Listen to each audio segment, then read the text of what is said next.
O Diário da Região TV apresenta Ferrovia e Companhia, com Cacá Simeão. Aqui, a ferrovia e o ferroviário são destaques. A partir de agora, no Diário da Região TV. Estamos aqui iniciando mais um programa Ferrovia e Companhia. Hoje estamos aqui com o nosso querido amigo Adalberto Damasceno, coordenador da segurança da Companhia Paulista de Trens Metropolitanos, né? E quantos anos você tem de ferrovia, Adalberto? Fiz em janeiro agora 47 anos. 47 anos, nós entramos quase juntos. Você veio de onde para a ferrovia? Antes da ferrovia, eu vim do Exército. Servi um ano no Grupo Bandeirantes, em Barueri. Fui artilheiro combatente. E dei baixa em 1977. E entrei na ferrovia em 13 de janeiro de 1978. E estou até hoje. Entrou muita gente do Exército. Entrou o Macedão, né? Entrou o Rocha, né? Não sei se era da sua turma lá do quartel, né? E a gente estava bem equipado, que inclusive quem comandava a segurança naquela época era o Coronel Josué. Ele era um coronel reformado do Exército Brasileiro, né? Ele vibrava e gostava nunca vi gostar tanto da segurança igual foi esse coronel. Saudoso Coronel Josué, que gostava muito da segurança e dava bastante suporte para a gente naquela época, né? Então, foi um período bastante marcante para a gente. Até porque, na época, quando eu entrei, o grupo de agentes não era tão grande, né? Então, a gente tinha as duas linhas para trabalhar, que era a linha 9, e hoje chamada de linha 9, e a linha 8, que ia de Julho a Itapevi. E a linha 8 era a mais difícil de trabalhar, né? E os trens naquela época também eram poucos e difíceis também da gente trabalhar. Exatamente, né? A gente, na linha 9 ali, a gente chamava de ramal de Pinheiros, o trem corria até a estação de Pinheiros e nem todas as estações estavam inauguradas naquela época, né? E a linha 8 a gente tinha trem até Amador Bueno e tinha um trem que ia até Mairinque, né? Naquela época tinha um trem que prosseguia até Mairinque, o São Roque. Ele saía de Itapevi, fazia a baldeação e ia embora até. Foram boas épocas, né? Bons companheiros. E a gente fica feliz que você está aqui, né, para contar um pouquinho da sua história, como foi a sua ascensão, como foi as suas promoções dentro da ferrovia, né? Bom, falando um pouquinho de mim, né? Eu sou um filho de um motorista de caminhão, de uma dona do lar, tenho 12 irmãos, 10 vivos e 2 falecidos, né? E saí do Exército. E todo mundo, quando sai do Exército, pensa que vira homem, quer casar. E aí saí do Exército, quando foi em maio, saí em fevereiro, em maio eu casei. Mas mesmo assim não consegui arrumar um emprego e as coisas estavam difíceis. A mulher engravidou. Até que chegou no final do ano, eu estava tão desapegado das coisas que eu falei, meu Deus, me ajuda a arrumar um trabalho. Aí parece que Deus me atendeu. Aí o que aconteceu? Na segunda-feira eu saí. Eu morava em Brás Cubas, não tinha dinheiro, tive que entrar pelo fundo da estação. Meu Deus do céu. 4 horas da manhã, e vim até o Brás. Desci no Brás, e agora, o que eu faço? Aí não sei, alguma coisa falou assim, ó, vai andando. Fui andando pela Rua Oriente, fui subindo, fui andando, até que cheguei na Barra Funda. Na Barra Funda, no prédio da Barra Funda, estava assim, ó, precisa-se agente de segurança e maquinista. Falei, eu vou nessa, né? Porque eu servi o Exército, acho que eu consigo me encaixar nessa. Aí falei com uma pessoa que estava lá atendendo. Ela me disse o seguinte, para mim e para mais um rapaz que estava comigo. Dá para você voltar 1h da tarde? Eu falei, dá. Aí eu pensei comigo, estava sem dinheiro, não tinha tomado um café. Eu falei, como é que eu faço agora, né? Aí o rapaz que estava comigo falou assim, você mora onde? Eu falei, moro em Mogi. Eu vou ter que ficar aqui até 1h. Não comi, não tomei café. Vem comigo. Aí o cara me levou para Jardim Belval, na casa dele. Me ofereceu café, comi e voltei a 1h, como estava combinado.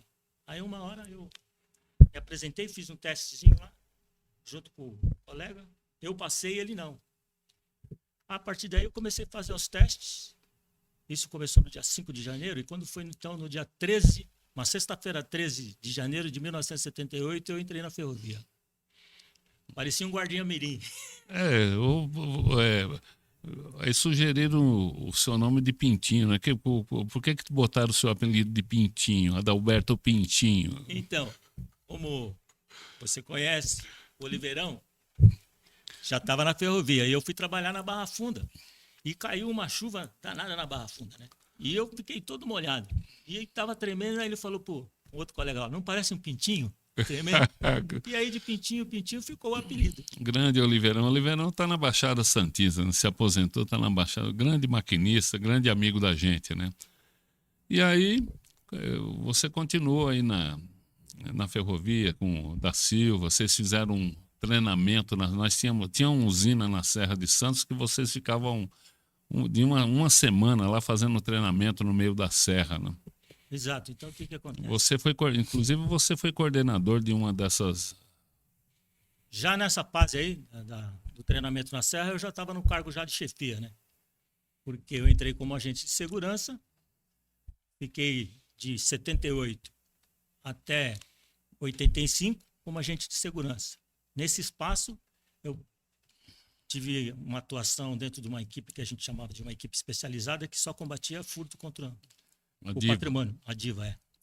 Então, nossa meta era combater os furtadores de fio, de cabo.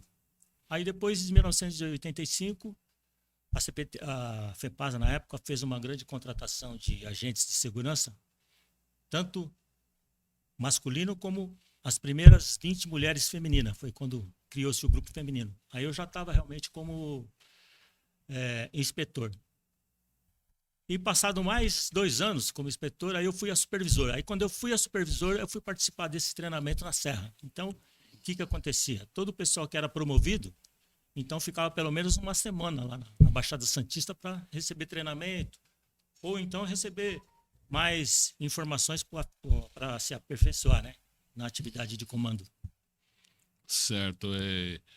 E antigamente era meio os armamentos, né? Os armamentos era precário. Quem que agilizou isso aí na época?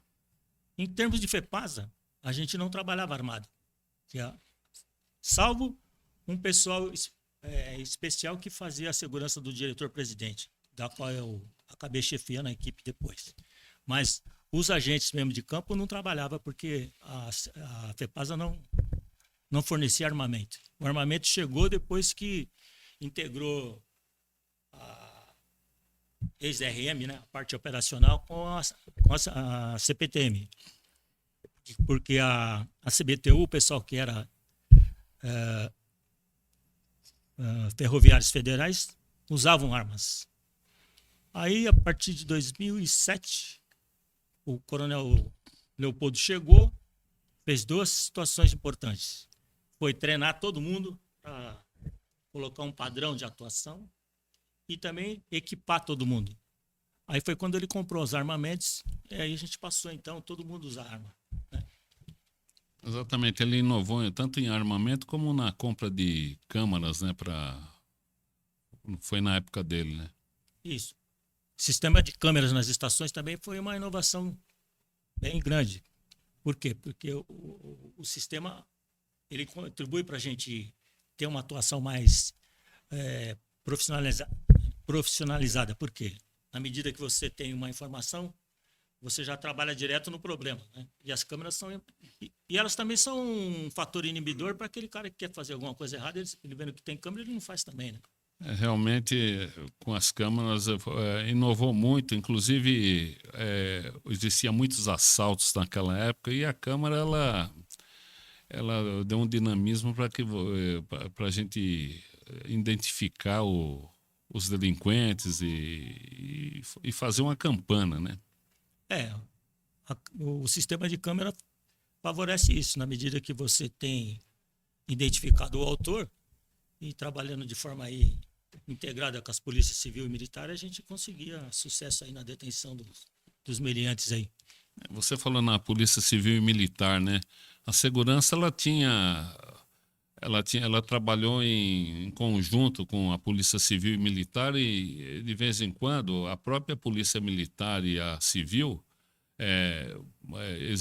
pedia para que vocês em conjunto fizéssemos blitz nas estações a fim de pegar as coisas ilícitas que algum dos usuários transportavam, né? Nós chegamos a fazer várias operações com a Polícia Civil, com a Polícia Militar, para tentar identificar pessoas portando drogas, arma de fogo, tanto que uma certa ocasião, só em Osasco, numa operação que a gente realizou, nós pegamos 45 armas, né?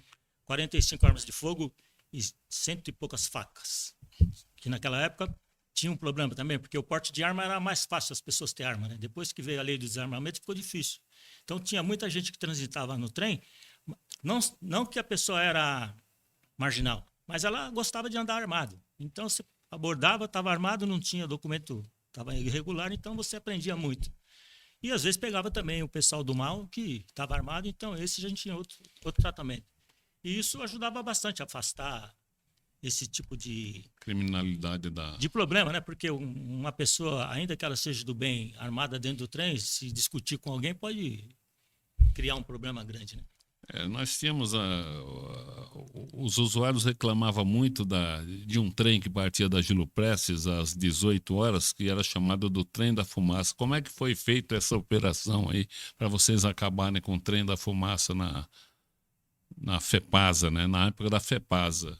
Isso. O prefixo desse trem era 151 e os 155.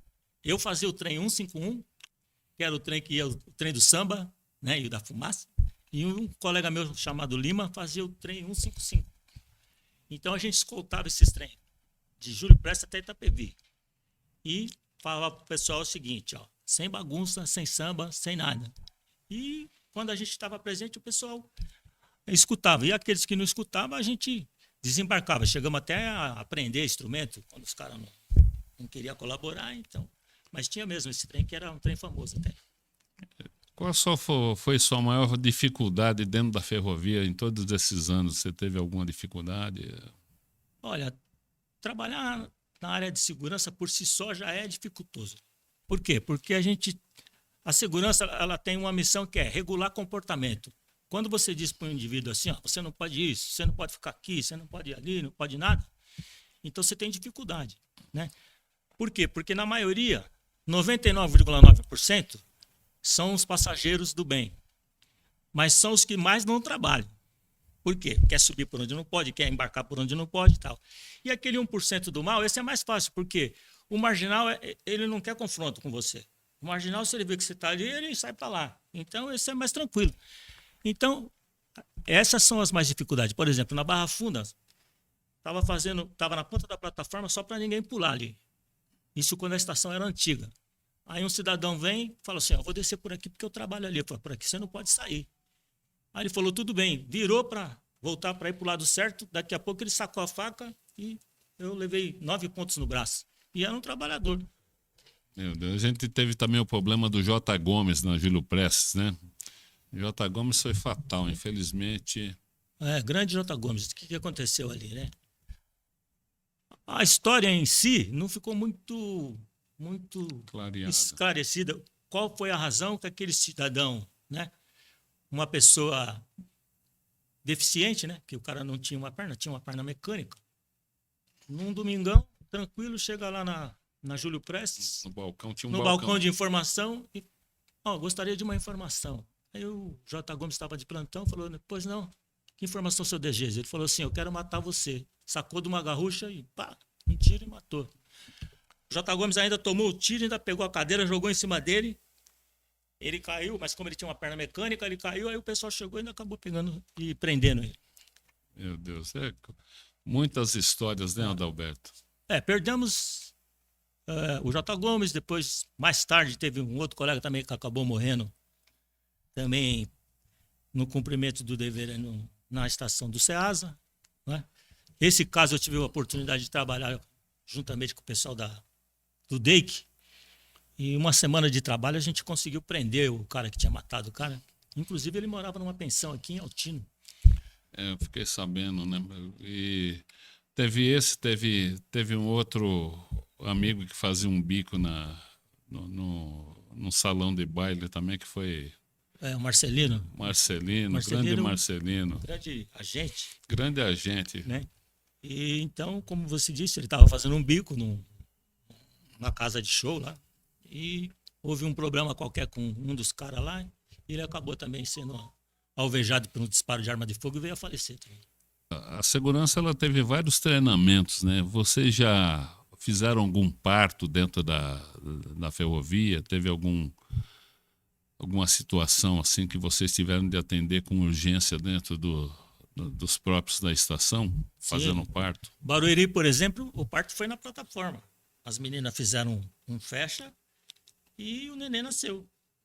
Entendeu? Esse foi um dos eventos mais importantes que a gente já atendeu, assim, de que você não está assim muito preparado para um parto, mas quando você se vê diante da situação, aí fomos indo e chama o pessoal da emergência e a gente foi trabalhando e logo também chegou o pessoal da emergência, mas o neném já tinha nascido.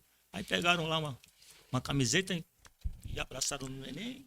Foi legal isso aí. Já tive sim. O atendimento de mal súbito, de início de infarto. Pessoas com infarto, infartando. Eu mesmo fui em cima do cara, o pessoal puxando a maca, eu em cima do cara fazendo pressão, porque antigamente aqui em Osasco tinha uma unidade de saúde chamada Fusan aqui. Fusan. Então a gente praticamente canalizava tudo nessa unidade médica aí. E eu vim em cima do cara bombando. E ainda conseguimos chegar com o cara vivo aí. E tinha muito disso, né? Tinha muito. Depois veio o desfibrilador também nas estações. Antigamente não tinha, né? Antigamente era no treinamento que nós tínhamos aí que... Depois daquele caso do São Paulo, lá, do jogador que morreu, a ferrovia também se preocupou com aquilo. E aí equipou as estações com o DEA, né?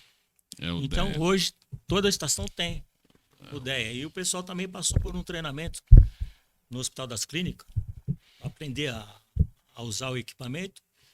E antes, 2 dias atrás, a gente estava tentando salvar um senhor ali naquele corredor da Sala São Paulo. Ele acabou infartando ali, mas infelizmente não tivemos sucesso e ele acabou falecendo. Né? Mas hoje todas as estações têm esse equipamento justamente para isso, para facilitar. Você está sediado aonde hoje?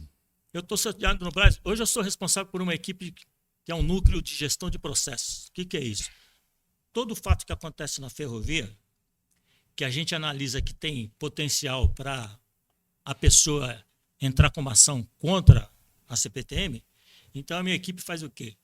Pega todo o material dessa ocorrência, imagens, os documentos que já foram gerados, tudo, e isso a gente pega e monta um processo. Eu monto um processo e esse processo vai diretamente para o jurídico, para que o jurídico faça então a defesa técnica para poder então defender a CPTM. A gente sabe dos processos, né? Antigamente tinha muito atropelamento, hoje diminuiu muito, porque o próprio Ministério Público ele fez com que a CPTM levantasse muro em todo o limite dela, né? Então, se o cara cai para dentro, não tem mais, quer dizer, dá um questionamento de que praticamente o cara ele pulou um muro ou ele entrou por um lugar não adequado à circulação dele, né? E minimiza o processo. Antigamente o cara entrava entrava pelo pirulito, ou entrava por onde não estava cercado e o juiz entendeu, o promotor entendeu que a CPTM ela devia fazer isso, né? A vedação de faixa ela é muito importante, até porque a lei manda que a faixa de domínio seja toda vedada, né? Então, até a natureza dessa ocorrência é a invasão de faixa de domínio, né? Porque o cara invade a faixa de domínio e se coloca em risco. E então, hoje, o atropelamento nessa questão de invasão, ele é quase que remoto. Tem ainda, mas é de pouco. O que a gente tem bastante agora é suicídio, né? Suicídio. Pessoa mesmo que se joga na frente do trem e tal. Nesse caso aí, quando é suicídio, não tem... A pessoa ainda move um processo contra a empresa?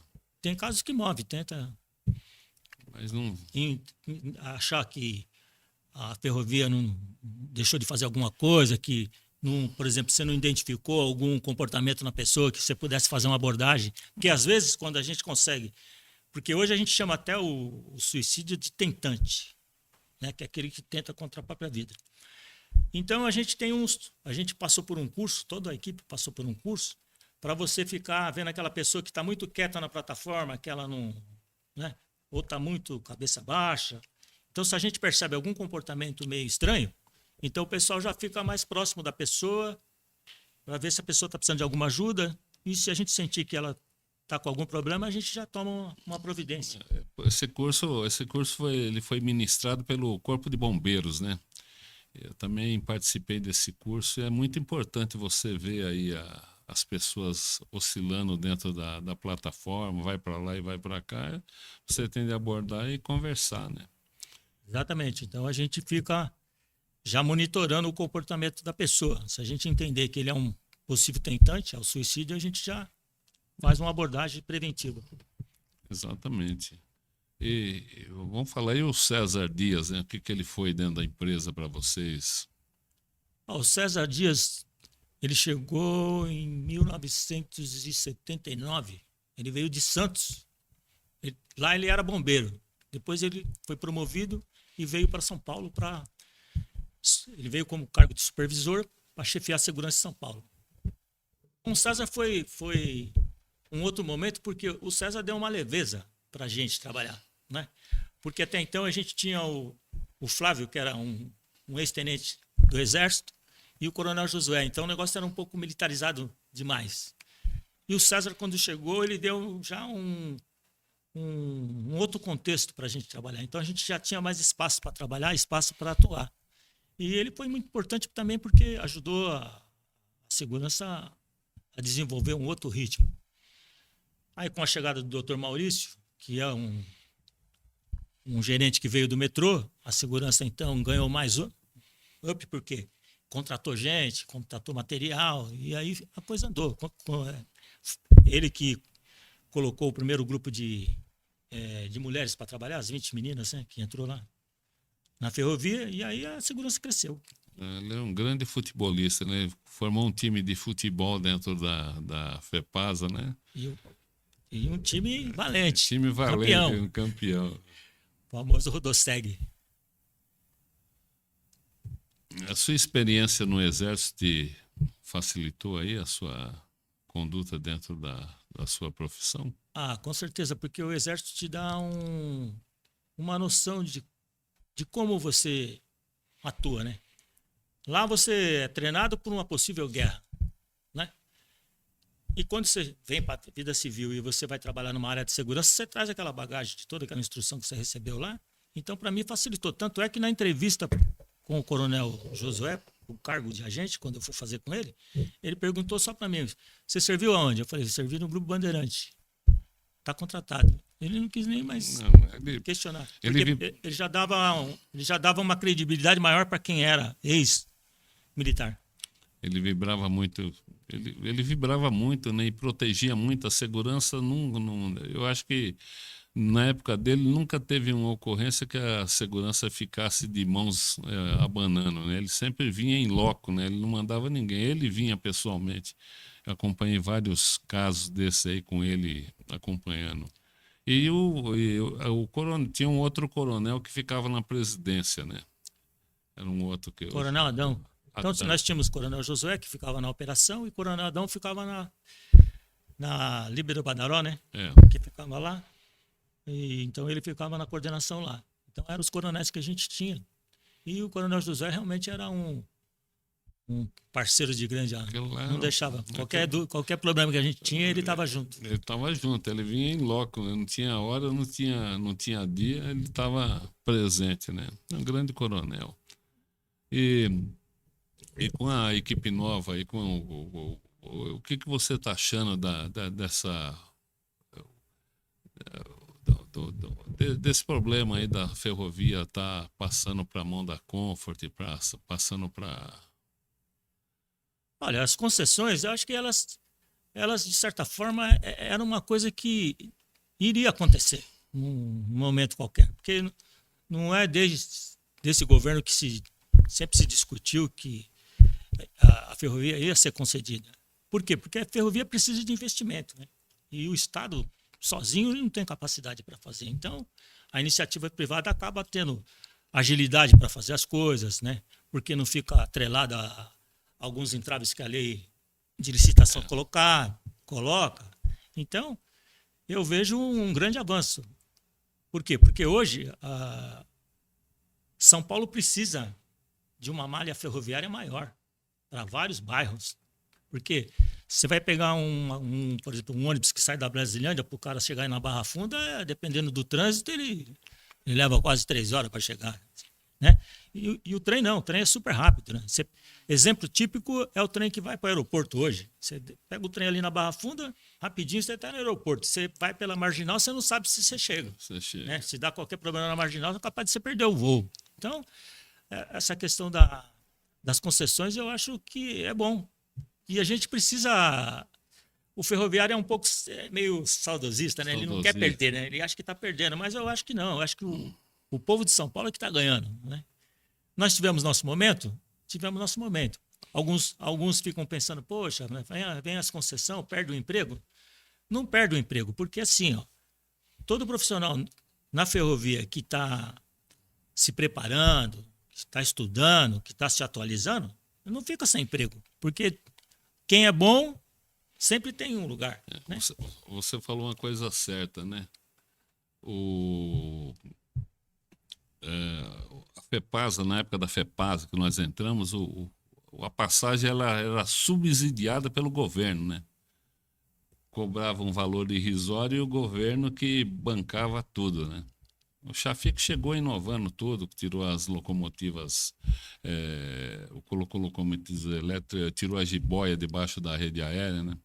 Aquela 3.800 e eu pessoalmente, eu achava que nunca esse sistema de transporte nunca ia ser privatizado, né? Nunca ia ser, né? Mas o que você falou é certo, né? Nós temos de acompanhar a modernidade, né? Está tudo se modernizando, então a gente tem de ficar no saudosismo que está muito bem, deixa a coisa rolar, né? A gente sabe, igual você falou, todo mundo, por exemplo, eu perdi muito tempo para estudar. Hoje eu estou fazendo faculdade, né? Graças a Deus, depois de velho, eu também aderi à coisa, porque a gente estava numa área cômoda, então você fala, deixa para lá, mas você vendo o mercado de trabalho aqui fora, depois que você sai apesar da gente se aposentar, você vê a área de trabalho aqui fora, ela é exigente, você tem de ter pelo menos aí uma graduação em alguma coisa. Então, falando sobre a questão de estudo, né? Até 1996, eu só tinha o 2º grau. E eu já era chefe de divisão nessa época. Até que um chefe que eu trabalhava, que inclusive está aqui com nós, chegou de uma reunião que ele foi na Boa Vista, voltou e falou para mim assim, isso era umas 6h30, tem uma notícia para te dar. E não é muito boa. Eu falei, o que é? Você está fora do cargo. Eu falei, como é que é? Você está fora do cargo. Por que eu estou fora do cargo? Porque você não é nível superior e agora precisa de nível superior. Aí eu falei para ele, quer dizer então que se eu tivesse um diploma de culinária, estava tudo certo? Ele falou, se fosse de culinária, você estava no cargo. Você não está, já estou falando, está fora.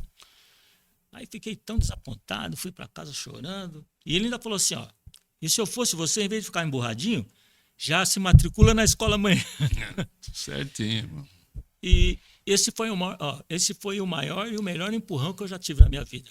Porque eu fui para a escola em 1999, entrei na faculdade, me formei em Direito em 2004, final de 2004, já no primeiro exame da ordem, já peguei a carteira da OAB, fiz 3 pós-graduação já.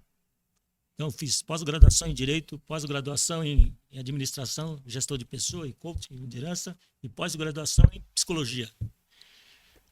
E eu fiz mais 2 cursos agora, que eu terminei agora, sobre investimento. Então, por conta do empurrão desse, eu cresci bastante. E os cargos que depois da minha formação eu consegui andar. Então, para mim, facilitou. Então, você dizer que com a idade de hoje... Porque para estudar não precisa ter idade, né? Para estudar basta querer estudar. E hoje existe uma facilidade grande para poder... Até em casa você estuda, né? Então, eu acho que você está no caminho certo de estudar. Tá certo. Então, você falando do rapaz do Edson Aparecido Cândido, eu tive 2 chefes. Um chamava Edson Aparecido Cândido, outro chamava Laércio Antônio Damasceno Machado. Esse não gostava de papel. Falou, qualquer negócio me liga que eu resolvo. E resolvia, né? Foi um cara que eu tirei o chapéu para a administração. O Edson também era um cara agitado, que, por exemplo, ele fazia acontecer, né? Muita gente é acomodado, mas ele saía e tal. E um dia ele, por exemplo, essa área verde que está dentro da linha 8 foi tudo ele que trouxe, né? Ele chegou na estação e falou, puxa, vem aqui. Trouxe para você plantar, mas eu não tenho tempo. Chegou a encarregada da TJ e falou, fulana, planta essas árvores aqui para mim, hoje está tudo grande. Tem até pé de abacate lá que eu mandei o Perrine cortar, que estava quase arrebentando o pantógrafo do trem lá. É isso aí, meu. O Laércio, ele foi uma pessoa importante na ferrovia, né? Inclusive ele me chamava de primo, porque ele também é Damasceno, Damasceno. né? Então ele falava, primo, é assim, primo, é assim. Então foi duas, ele e o Edson também, foram 2 pessoas que na minha carreira tiveram uma importância muito grande, porque eu consegui avançar bastante, né? Então eu vejo que a ferrovia ela sempre foi importante se a gente pensar na FEPASA, que saía daqui de Júlio Prestes eu cheguei a ir até Santa Fé do Sul, né? Escoltando o trem. Escoltando, equipe, tinha escolta. Né? Fui para Marília e outros lugares, né? Assis, Águas da Prata. Cândido do Mota, e aí vai. Águas da Prata nós tínhamos um trem turístico exatamente, ali. Cheguei até também a trabalhar nesse trenzinho aí. Então, as cidades, a ferrovia é tão importante porque essas cidadezinhas, elas tinham vida. Hoje você vai, por exemplo, você chega em São João Novo, acabou São João Novo, porque acabou. A ferrovia não morreu. Né? Não chega mais lá. Então, por isso que essa questão da TIC, né, que está agora trem para Campinas, eu acho que vai inovar bastante. Aquelas cidadezinhas adjacentes ali, vai crescer bastante com esse... A maioria das cidades, elas cresceram devido à ferrovia, né? Passando dentro dos seus limítrofes ali. E a gente sabe que é isso, né? Onde tem ferrovia tem progresso. Agora, lá na Itália tem uma estação lá que é o seguinte, o trem chega, vamos supor, Milão, ele chega lá e tal, descarrega o pessoal, já sai para lá, já vai para outra linha, o mesmo trem já faz o circuito todo, né? É o que está faltando aqui, né? Então, eu tive a oportunidade de ir para a Europa, né? Então, e a gente vê lá como é que é a ferrovia. Então, você vê que 2 coisas que me chamou a atenção lá. Primeiro, a educação do povo. Porque lá você não tem bilheteria, você não tem nada. Você só compra o seu bilhete e sobe na plataforma e tem um telefone, se você precisar para você falar com alguém. Fora isso, não tem segurança, não tem nada. Mas como tem câmeras, né? Todo mundo está te vendo e você não está vendo ninguém. Então, todo mundo se comporta. Por exemplo, na estação de Paris, que eu cheguei lá, tem um bloqueio que ele fica liberado. Se a pessoa não tem dinheiro, a pessoa pode passar naquele bloqueio. Aí você fala assim, mas e o esperto não passa lá? Não, porque as pessoas não fazem isso. As pessoas que têm dinheiro pagam. E aquela pessoa que, se ela não tiver dinheiro, ela passa naquele bloqueio. Nós tivemos aí... A semana passada, uma ocorrência a respeito daquelas portas que antecedem a porta do metrô, né? E o que você acha disso? Muitas pessoas acham que tem de ter um alarme, muitas pessoas acham que... Agora você falou de educação, né? Onde, por exemplo, na própria ferrovia, na CPTM, na FEPASA, o cara não tem a paciência de esperar um outro trem. Tinha pessoas que penduravam na porta e caía. Muitas pessoas caíram. Agora, colocaram essa inovação da porta, de ter uma porta antes da porta, o cara tem de respeitar o fechamento. Agora o cara quer entrar e muita gente contesta, né? Acha que o metrô tem de chegar e modernizar esse sistema, né? O cara que tinha de ter educação, eu acho que a educação vem do povo, né? Não é você chegar e pegar um negócio para o cara não entrar. Você já colocou um entrave para o cara não. O trem fechou a porta, tal, fecha a portinha ali, já é uma segurança para você, inclusive, não cair na linha do trem, né? Ali, no caso, foi uma fatalidade, né? Mas essas anteportas, né, que seguram o povo antes do trem encostar e abrir as portas, eu acho elas importantes e um procedimento de segurança bem eficaz, né? Independente dessa fatalidade que aconteceu. Porque o povo ainda, em São Paulo, é assim, todo mundo vai na correria, né? Porque todo mundo sai do trabalho, sai corrido, outros vai para a escola, outros vai... Então, o cara vê, o trem chegou, e se ele tiver um espaço, ele quer ir naquele. Porque na cabeça dele, ele fala, até esperar o outro. Então, agora, esse tipo de portas automáticas de segurança, eu acho que é uma coisa bastante importante. Eles vão colocar, inclusive, vão colocar na linha 8, né, em toda a extensão da ferrovia, né? Olha, eu não tenho essa informação se vão colocar em todas. Agora, eu posso dizer que naquelas que tem, ela cumpre o papel dela de proteger as pessoas, porque se você vê no metrô todo mundo esperando o trem chegar, se um cara dá só você cai na via. Você cai na via, né? Então, ela cumpre um papel importante. E se todas as estações puder ter, vai ser um grande equipamento de segurança. Grande equipamento. E que mensagem você deixa aí para os nossos amigos lá do grupo da remodelação? Aí você está fazendo aniversário, parabéns aí, muitos anos de vida, que Deus continue te iluminando e cumprindo todo o desejo do seu coração, né? Certo. Agora eu queria saber, sua família apoia seu trabalho? Minha família apoia com certeza, porque a ferrovia, tudo que eu tenho, tudo que eu sou, eu devo à ferrovia, né? E eu tenho hoje o privilégio de ter meus filhos todos formados. Eu tenho médico, jornalista, engenheiro da computação. Então, todo mundo se formou, meus filhos. Graças a Deus, então, a ferrovia sei lá, é a minha vida. É igual eu, né? Então... Eu entrei, meu cabelo, eu penteava com garfo, que era black power, meu cabelo caiu todo, mas minha voz continua a mesma, né? A voz de FM, né? Sua voz é inconfundível. Inconfundível.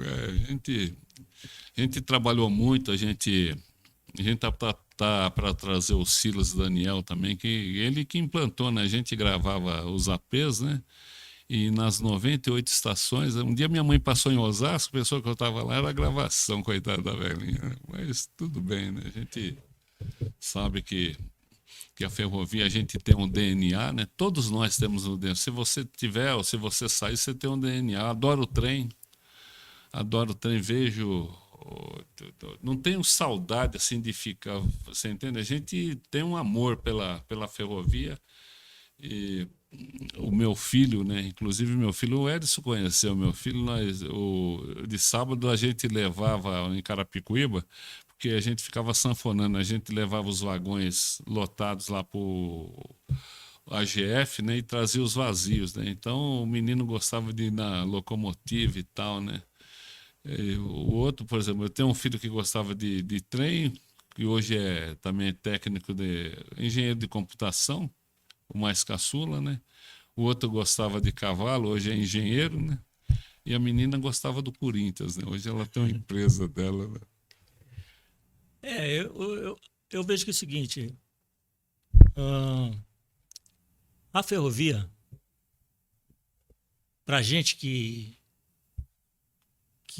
tem o tempo que eu tenho, 47 anos, é diferente do pessoal de hoje. Porque hoje, o pessoal, a gente chama, eles são concurseiros. O que é concurseiro? O cara presta concurso, porque está aberto o concurso na CPTM, mas já está prestando concurso para outras empresas e tal. Então, ele não tem muito compromisso de ficar aqui. Nós não, nós somos de uma geração que entrou, gostou e ficou. Não se faz mais ferroviário como antigamente, né? O cara está aqui, ele entra aqui para pagar a faculdade dele, depois que ele se forma, ele vai para outra... Se ele achar uma opção melhor, ele sai. Então, ele não se agarra muito. Não é? E agora, com as concessões, isso vai ser pior ainda, porque é o seguinte, A Via Mobilidade, por exemplo, já Ociosidade, tem um pessoal da Via Mobilidade já sai correndo daqui, atrás. vai para o TIC, do TIC vai para outra. não Assim, então, tem. o turnover vai ser maior até. Né? Aquela que pagar melhor vai levar. Mas é isso, né? Foi um prazer ter você aqui. Eu gostaria que você deixasse as suas considerações finais, né? E para voltar um próximo dia, ou aqui, ou em outro local. Bom, eu agradeço a oportunidade pelo convite, né? Ainda mais na data de hoje que eu estou fazendo aniversário. Parabéns, né? Quero deixar aqui um agradecimento especial aqui a uma pessoa que eu admiro pra caramba, que é o Edson, né?